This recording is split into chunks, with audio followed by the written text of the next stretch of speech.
जय श्री राम दोस्तों। Welcome to my YouTube channel Ved academy with Amit. आशा करता हूँ आप सभी लोग स्वस्थ होंगे, मस्त होंगे और व्यस्त होंगे। आज हम बात करेंगे महत्वपूर्ण दैनिक करंट अफेयर दिनांक 10 और 11 दिसंबर 2023 के बारे में। ठीक है, तो आगे बढ़ने से पहले आप लोगों से एक निवेदन करना चाहूँगा कि इतनी मेहनत से आप लोगों के लिए जो करंट अफेयर तैयार किया गया है, तो आप शुरू से लेकर अंत तक हमारे साथ बने रहिए और पूरे करंट अफेयर का लाभ उठाइए। ठीक है, तो चलिए बढ़ते हैं हम आज के हमारे पहले प्रश्न की तरफ। आज का हमारा पहला प्रश्न है, विश्व मानव अधिकार दिवस कब मनाया गया? तो विश्व मानव अधिकार दिवस मनाया गया हमारा 10 दिसंबर को, यानी कि 10 दिसंबर के दिन विश्व मानव अधिकार दिवस मनाया जाता है। याद रखेंगे हम सभी लोग, और इसी के साथ हम बढ़ेंगे अगले प्रश्न की तरफ। आज का हमारा अगला प्रश्न है आप लोगों के लिए, अंतर्राष्ट्रीय पर्वत दिवस कब मनाएगा? तो अंतर्राष्ट्रीय पर्वत दिवस हमारा 10 दिसंबर के अगले दिन यानी कि 11 दिसंबर को मनाएगा। मानव अधिकार दिवस के अगले दिन ही हमारा अंतर्राष्ट्रीय पर्वत दिवस यानी कि 11 दिसंबर को मनाएगा। ठीक है, याद रखेंगे। बढ़ेंगे हम अगले प्रश्न की तरफ। अब अगला प्रश्न है हमारा आज का, संयुक्त राष्ट्र बाल कोष जिसे अपन यूनिसेफ भी कहते हैं, क्या कहते हैं? यूनिसेफ, संयुक्त राष्ट्र बाल कोष का स्थापना दिवस कब मनाएगा? तो यूनिसेफ का भी स्थापना दिवस हमारा 11 दिसंबर को मनाया जाता है। ठीक है, यूनिसेफ का स्थापना दिवस कब मनाया जाता है? वो भी हमारा 11 दिसंबर को मनाया जाता है।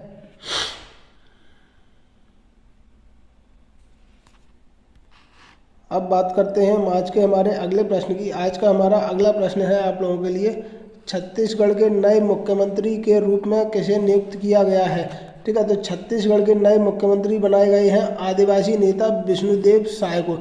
विष्णुदेव साय को छत्तीसगढ़ का सीएम नियुक्त किया गया है। ठीक है, और इनसे पहले छत्तीसगढ़ के सीएम कौन थे? भूपेश बघेल। ठीक है, भूपेश बघेल छत्तीसगढ़ के सीएम थे, जो कि कांग्रेस पार्टी के थे। ठीक है, कांग्रेस पार्टी के थे। और ये विष्णुदेव साय जो है ना, ये बीजेपी के हैं। आप सभी को पता है अभी हाल ही में 5 राज्यों में विधानसभा चुनाव हुए थे, जिसमें से 4 राज्यों में बीजेपी की सरकार बनी है और केवल 1 राज्य में कांग्रेस की सरकार बनी है। ठीक है, तो पहला तो अपना हो गया छत्तीसगढ़ का मुख्यमंत्री कौन? विष्णुदेव साय। बात करते हैं अगले राज्य की। तो अगला प्रश्न है हमारा, मध्य प्रदेश के अगले मुख्यमंत्री के रूप में किसे नियुक्त किया गया है? मध्य प्रदेश के अगले मुख्यमंत्री के रूप में किसे नियुक्त किया गया है? तो मध्य प्रदेश के अगले मुख्यमंत्री होंगे मोहन यादव। कौन होंगे? मोहन यादव, जो कि उज्जैन दक्षिण से बीजेपी के विधायक हैं। एक राज्य भी बीजेपी ने जीता है। ठीक है, इस राज्य में भी बीजेपी के मुख्यमंत्री होंगे। और इनसे पहले जो मुख्यमंत्री थे वो हम सभी को पता है, शिवराज सिंह चौहान। शिवराज सिंह चौहान मध्य प्रदेश के मुख्यमंत्री रह चुके थे इनसे पहले। तो अभी नए मुख्यमंत्री कौन होंगे? मोहन यादव। ठीक है, छत्तीसगढ़ के विष्णुदेव साय, मध्य प्रदेश के मोहन यादव। बात करते हैं अगले प्रश्न की। आज का अगला प्रश्न है हमारा, मध्य प्रदेश के डिप्टी सीएम के रूप में किसे नियुक्त किया गया है? तो मध्य प्रदेश के डिप्टी सीएम नियुक्त किए गए हैं जगदीश देवड़ा को और राजेंद्र शुक्ला को।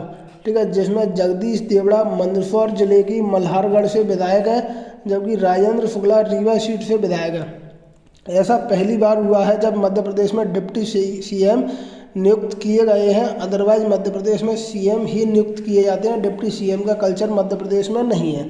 ठीक है, याद रखेंगे हम कौन कौन? जगदीश देवड़ा और राजेंद्र शुक्ला। बढ़ते हैं हम अगले प्रश्न की तरफ। आज का हमारा अगला प्रश्न है, मध्य प्रदेश विधानसभा अध्यक्ष के रूप में किसे नियुक्त किया गया है? तो मध्य प्रदेश विधानसभा अध्यक्ष के रूप में नियुक्त किया गया है नरेंद्र सिंह तोमर को, जो कि मुरैना जिले की दिमनी सीट से विधायक है। ठीक है, और इन्होंने बीजेपी की तरफ से चुनाव जीता है। अब इससे पहले एक्स प्रेसिडेंट कौन थे, मतलब भूतपूर्व विधानसभा अध्यक्ष कौन थे? वो थे गिरीश गौतम।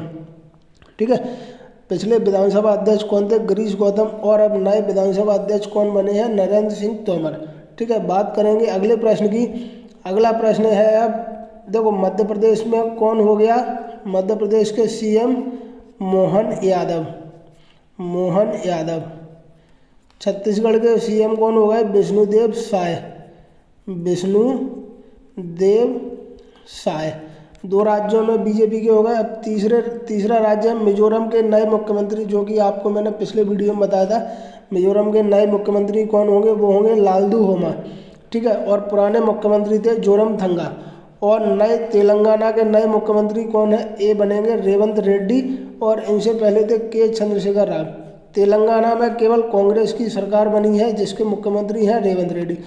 अब राजस्थान में भी बीजेपी की सरकार बनी थी। कहाँ पर?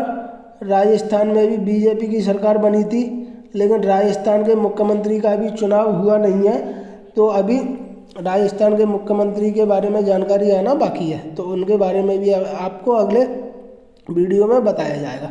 ठीक है, बढ़ते हैं अब अगले प्रश्न की तरफ। अब अगला प्रश्न है हमारा आज का, सड़क परिवहन और राजमार्ग मंत्रालय ने कब से ट्रक ड्राइवरों के लिए एयर कंडीशन्ड केबिन कंपलसरी करने की घोषणा की है?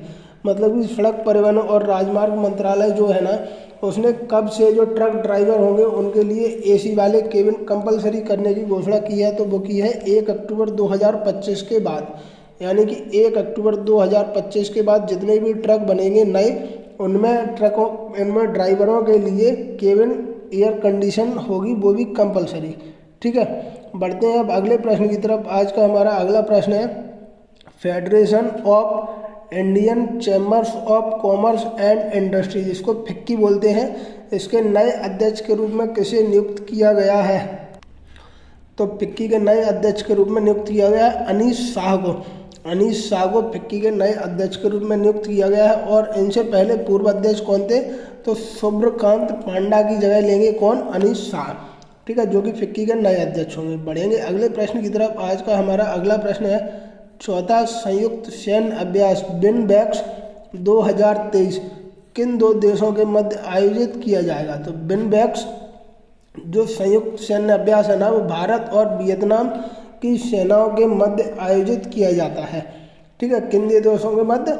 भारत और वियतनाम के मध्य बिनबैक्स संयुक्त सैन्य अभ्यास। ठीक है, बढ़ेंगे अब अगले प्रश्न की तरफ। आज का हमारा अगला प्रश्न है, अमेरिकी विदेश विभाग द्वारा अंतर्राष्ट्रीय भ्रष्टाचार विरोधी चैंपियन के रूप में किसे मान्यता दी गई है? या मान्यता या फिर पुरस्कार दिया गया है या पुरस्कृत किया गया है? तो निखिल डे को भ्रष्टाचार विरोधी चैंपियन के रूप में पुरस्कार या मान्यता दी गई है। बढ़ते हैं हम अगले प्रश्न की तरफ। आज का हमारा अगला प्रश्न है आप लोगों के लिए, दुनिया का पहला 4थी पीढ़ी का परमाणु रिएक्टर किस देश ने शुरू किया? कौन सा? दुनिया का पहला 4थी पीढ़ी का परमाणु रिएक्टर किस देश ने शुरू किया? तो वो हमारा चीन ने शुरू किया है। ठीक है, चीन ने दुनिया का पहला 4थी पीढ़ी का परमाणु रिएक्टर शुरू किया है। बढ़ते हैं अगले प्रश्न की तरफ। आज का अगला प्रश्न है आप लोगों के लिए, 4 दिवसीय 27वें बाइपा यानी कि world association of investment promotion agencies विश्व निवेश सम्मेलन की मेजबानी कौन सा देश करेगा? तो इसकी 27वें बाइपा की मेजबानी करेगा भारत, और विश्व निवेश सम्मेलन पहली बार भारत में आयोजित किया जा रहा है, यानी भारत पहली बार इस सम्मेलन की मेजबानी करेगा। ठीक है, बढ़ते हैं हम अगले प्रश्न की तरफ। आज का आप लोगों के लिए अगला प्रश्न है, भारत में सबसे अधिक वेतन पाने वाले CEO कौन बने हैं? ठीक है, तो ये CEO बने हैं थियरी डेलापोर्ट।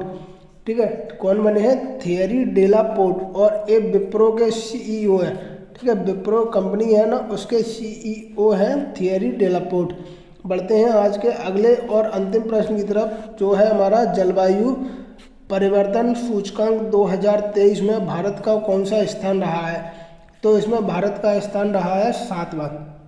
ठीक है, जलवायु परिवर्तन सूचकांक 2023 में भारत का स्थान रहा है 7वां। आशा करता हूँ आप सभी लोगों को आज का करंट अफेयर अच्छा लगा होगा। अगर आपको करंट अफेयर अच्छा लगा है तो प्लीज़ आप चैनल को लाइक कीजिए, शेयर कीजिए और सब्सक्राइब कीजिए, और बने रहिए हमारे साथ ऐसे ही डेली करंट अफेयर के लिए। मिलते हैं कल नए करंट अफेयर के साथ, तब तक अपना ध्यान रखिए। बहुत बहुत धन्यवाद आपका।